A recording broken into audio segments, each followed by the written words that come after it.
Alors que les familles des victimes de l'attentat de Lahore enterrent leurs morts et que les talibans ont revendiqué cette attaque comme les précédentes au Pakistan, des questions se posent.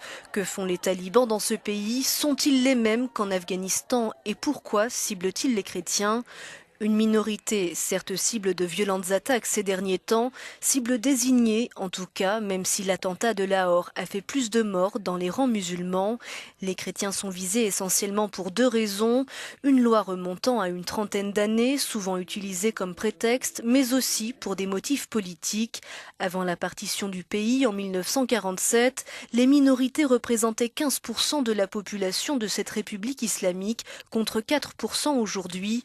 Une population en grande majorité musulmane, suivent les hindous qui représentent 2% et les chrétiens 1,6%. Les chrétiens sont ainsi visés depuis une loi héritée des Britanniques, renforcée sous la dictature de Zia-ul-Haq pendant la guerre froide, quand le Pakistan renforçait ses lois religieuses.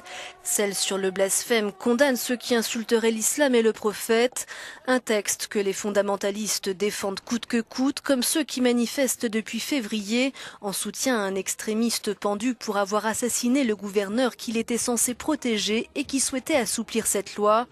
De nombreux abus et règlements de compte sont commis au nom de cette législation.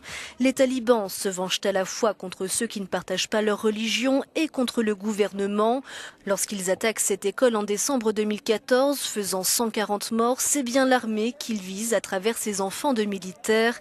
Les talibans partagent avec leurs homologues afghans un nom et une idéologie, mais ils ont leur propre faction dont la cible est l'État qui avait pourtant contribué à les créer et à les héberger. À la frontière avec l'Afghanistan, dans ces zones tribales du Waziristan, ils mènent une lutte sanglante contre l'armée depuis 2 ans. Une nouvelle démonstration de force pour les talibans, affaiblis par les frappes internationales et qui se sont retirés du processus de paix entamé par l'Afghanistan et le Pakistan depuis l'an dernier.